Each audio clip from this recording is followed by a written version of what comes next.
দুনিয়ার মধ্যে এমন কোন ঘর নাই, এমন কোন বাসস্থান নাই যে ঘরগুলো বাসস্থানগুলো মালাকুল মউত আজরাইল আলাইহিস সালাম সকাল সন্ধ্যা দুই টাইম দুই বেলা প্রদক্ষিণ করে যান না, পরিদর্শন করে যান না। মালাকুল মউত যখন আমাদের জান কবজ করে নেন, বের করে নেন, তখন আমাদের আপনজনদের জন্য আমরা বিলাপ করে কন্দন করি, কান্নাকাটি করি, ঠিক কিনা বলেন? মালাকুল মউত আমাদেরকে সম্বোধন করে বলে, ও আল্লাহর বান্দারা, আমার কোনো দোষ নাই, আমাকে তোমরা দোষারোপ করো না, আমি বরং আল্লাহর পক্ষ হতে আদিষ্ট, আর আমি তোমাদের আপনজনদের জান যথাসময় কবজ করে নিয়েছি। শুধুমাত্র তোমাদের আপনজনদের বেলাই নয়, তোমরা যারা এখন পৃথিবীতে জীবিত আছো, বেঁচে আছো, আগামী দিন তোমাদের জান কবজ করার জন্য বারবার তোমাদের ঘরে, তোমাদের বাড়িতে, তোমাদের অবস্থানে আমি আগমন করব। নবী আলাইহিস সালাম বলেছেন, মালাকুল মউতের এই কথা যদি আমরা শুনতে পাইতাম, তাহলে আমাদের মৃত মানুষের জন্য কান্নাকাটি না করে আমরা আমাদের নিজেদের মৃত্যুর জন্য বিলাপ করে কন্দন করতাম, আমরা আমাদের নিজেদের মৃত্যুর জন্য প্রস্তুতি গ্রহণ করতাম। সুবহানাল্লাহ। বড় আফসোসের ব্যাপার, যে মালাকুল মউত প্রতিনিয়ত প্রতি সেকেন্ডে আমাকে আপনাকে ফলো করছে, অনুসরণ করছে, আমরা বর্তমান অধিকাংশ মানুষ সেই মালাকুল মউতের কথা বলে গিয়েছি। আমরা অধিকাংশ মানুষ মৃত্যুর কথা বলে গিয়েছি। আমি আপনি যে কোনো সময় মৃত্যু বরণ করতে পারি, এই চিন্তা চেতনা আমার আপনার দিল থেকে দূর হয়ে গেছে, ঠিক কিনা বলেন? কিন্তু মালাকুল মউত মৃত্যু এক সেকেন্ডের জন্য আমার আপনার কথা বলে যাই না। আমরা বর্তমান অধিকাংশ মানুষ কবরের কথাও বলে গিয়েছি। শুধুমাত্র এমন হয়, আমাদের আপনজন কেউ যদি মৃত্যুবরণ করে 3 থেকে 4 দিন পর্যন্ত তার কবরের পাশে আমরা যাই, একটু দোয়া করি, সূরা কেরাত পড়ি, এরপর ধীরে ধীরে আমরা বেমালুম আমাদের আপনজনদেরকে বলে যাই, ঠিক কিনা বলেন? অথচ নবী আলাইহিস সালামের বক্তব্য কি? নবী আলাইহিস সালাম বলেছেন, কুনতু নাহাইতুকুম আন জিয়ারাতিল কুবুর, আমি তোমাদেরকে কবর জিয়ারত করতে নিষেধ করেছিলাম, ফাজুরুহা, এখন তোমরা কবর জিয়ারত করো। কবর কেন জিয়ারত করবা? ফাইন্নাহা তুযাক্কিরুল আখিরাহ, কবরের কাছে গেলে তোমার পরকালের কথা, আখিরাতের কথা মনে হয়ে যাবে, স্মরণ হয়ে যাবে। কারণ কবর হলো নীরব শহর, মৌন শহর। আমরা দুনিয়ার মানুষ যেমন শহর আবাদ করি, ঠিক কবরও মৃত মানুষ দিয়ে, ধনী দিয়ে, গরিব দিয়ে, রাজা বাদশাহ প্রতাপশালী মানুষ দিয়ে কবরটা আবাদ করে, ঠিক কিনা বলেন?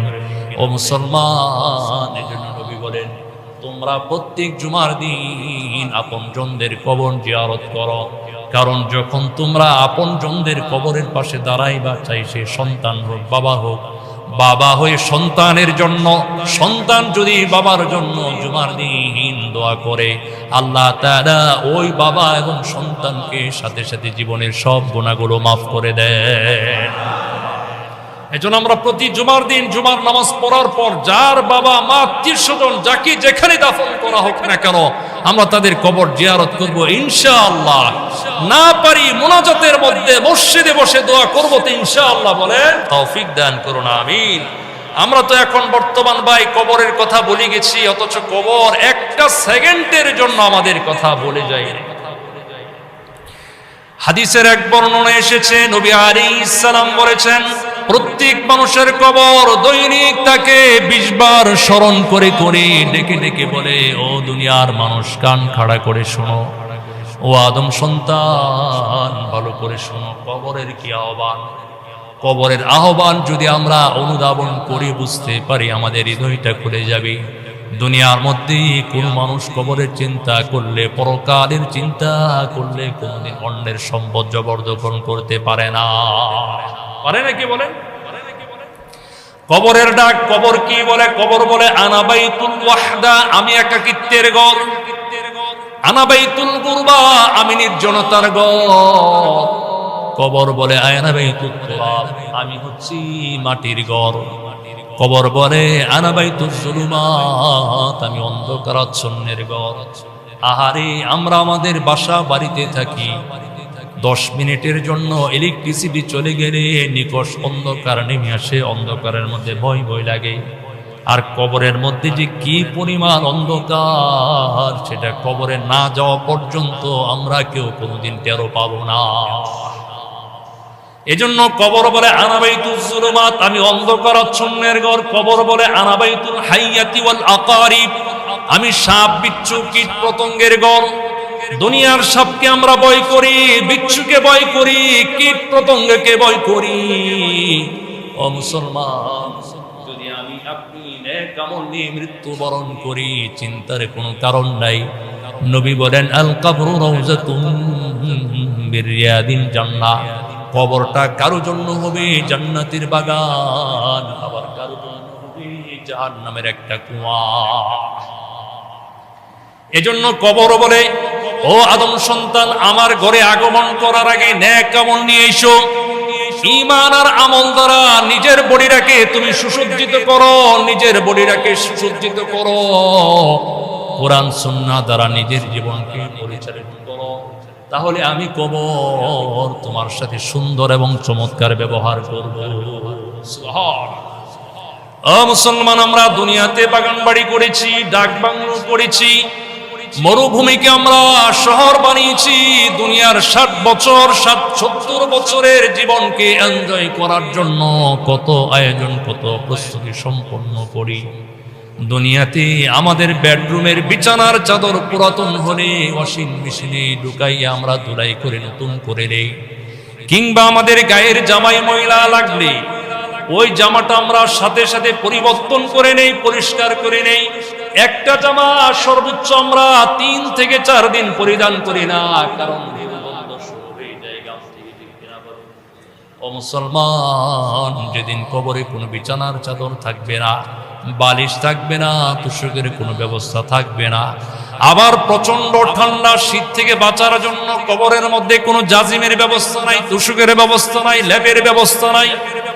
প্রচন্ড তীব্র উত্তাপ গরম থেকে বাঁচার জন্য কবরের মধ্যে কোনো ইলেকট্রিসিটি, পাখার ব্যবস্থা নাই।